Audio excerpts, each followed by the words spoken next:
Tapi kalau di kampus aku ya, jadi masih ada upacara bendera. Ih, berasa SMA gitu ya. Dan siapa tadi yang nggak upacara? Nah, ih, kok PGSD? Emang rendah banget ya jadi anak PGSD kayak.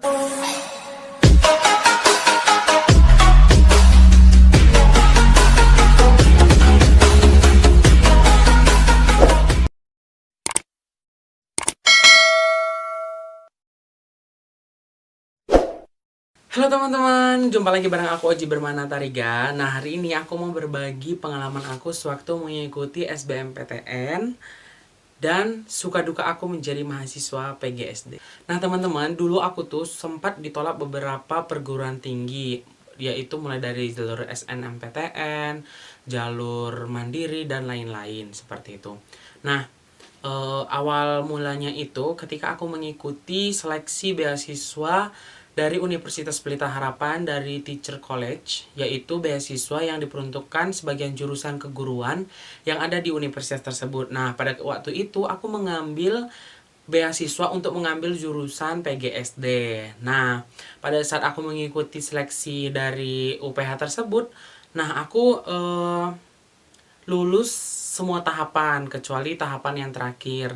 Nah, karena aku mengikuti tes tersebut, aku sangat yakin nih, yakin banget bakal lulus di UPH tersebut.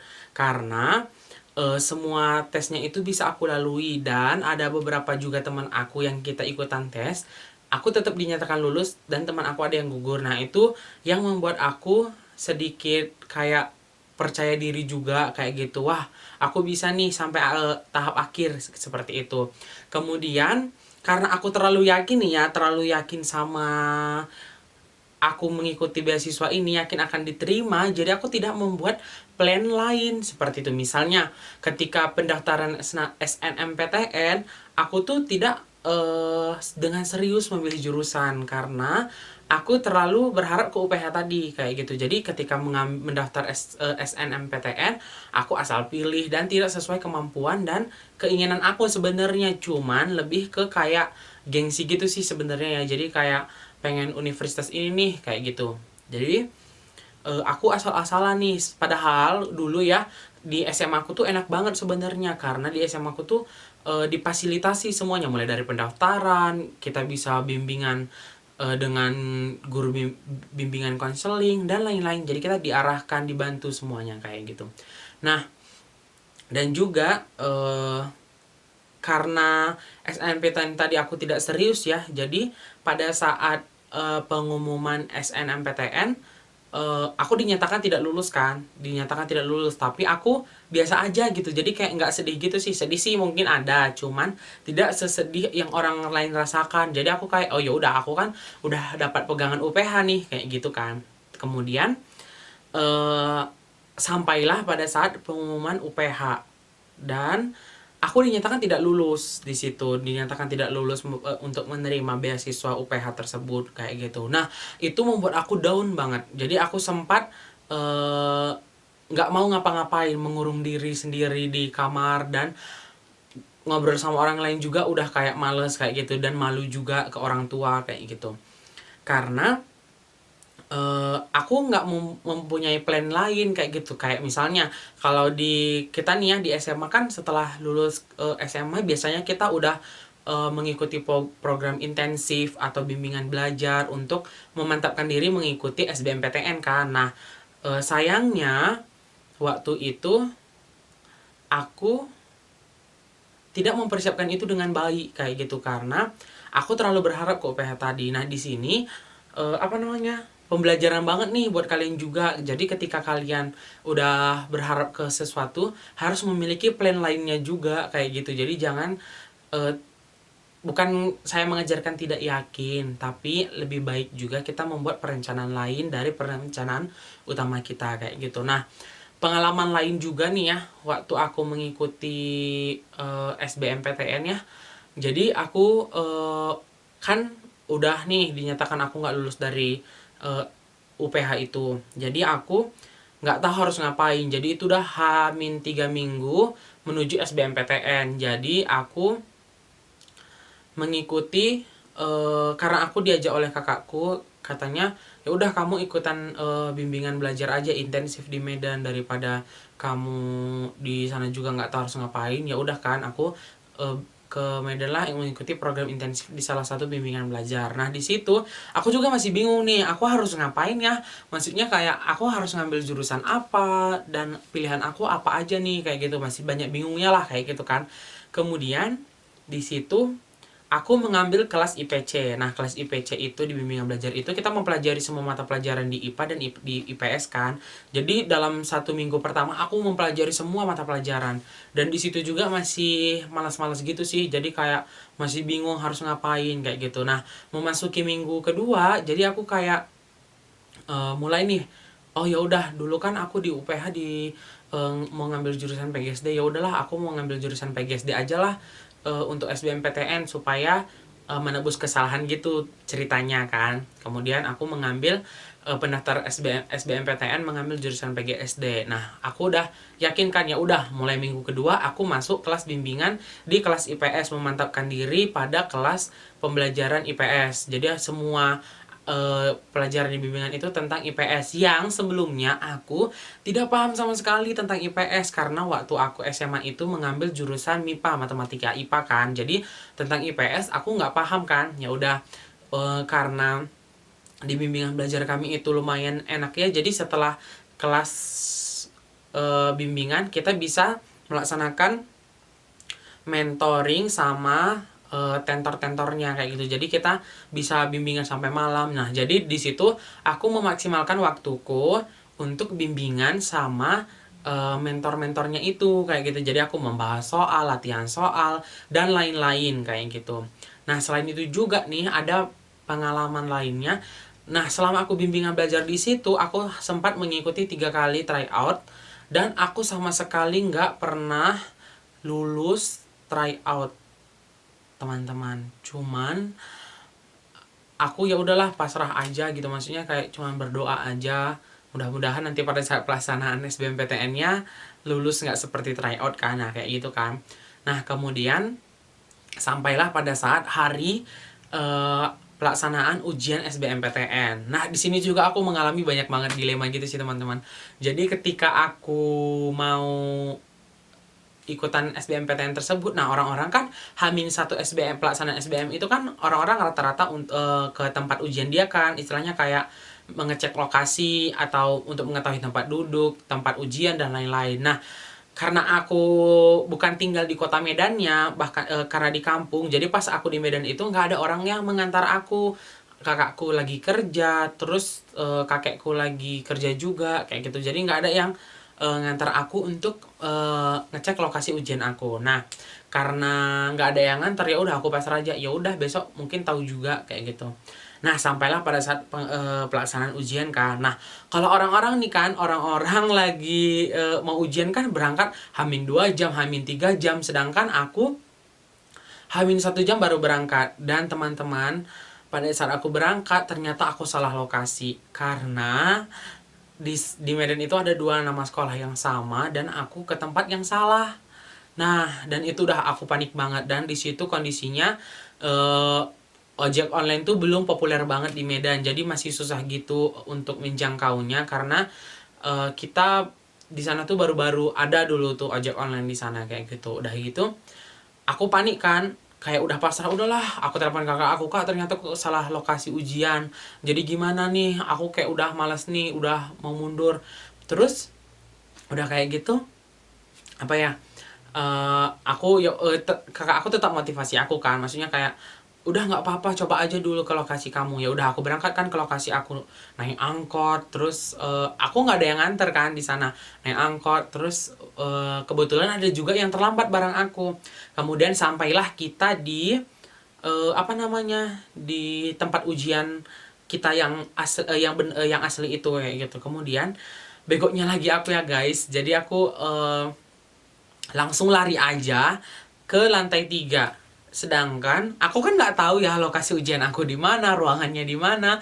Udah sampai nih di lantai 3, terus aku dengan begonya turun lagi ke bawah. Pak, ini ruang ujian saya di mana?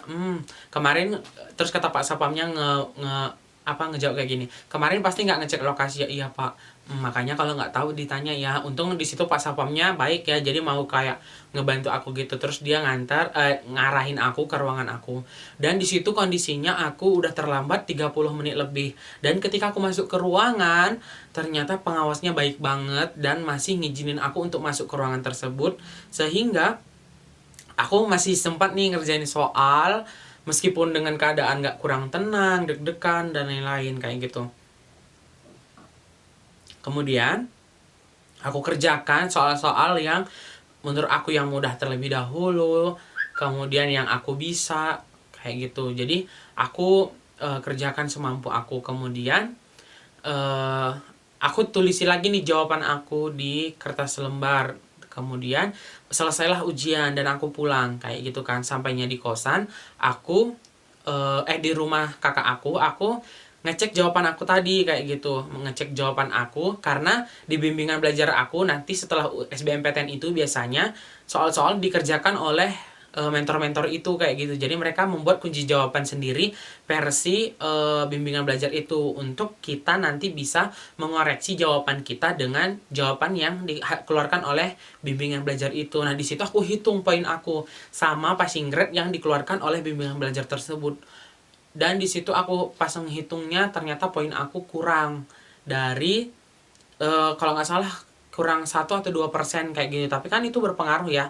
Udah kayak gitu, ya udahlah aku berdoa aja, pasrahin kan ke pasrah dan berdoalah ke Tuhan kayak gitu. Kemudian pada saat itu aku sedang mengikuti kegiatan di Bumi Perkemahan di Sibolangit namanya. Jadi di situ aku mengikuti sebuah kegiatan ya. Dan pada saat itu pengumuman SBMPTN. Nah di situ ya aku kayak ngikuti kegiatan juga udah nggak fokus dan lain-lain lah kayak gitu ya.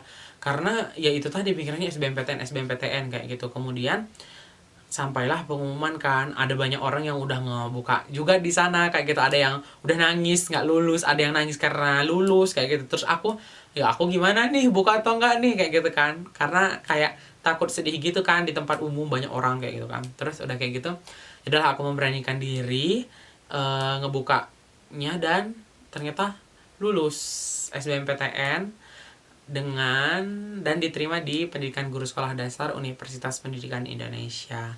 Nah, di situ aku seneng nggak seneng sih sebenarnya. Jadi kayak seneng iya, terus nggak senangnya juga ya ada juga kayak gitu. Kenapa?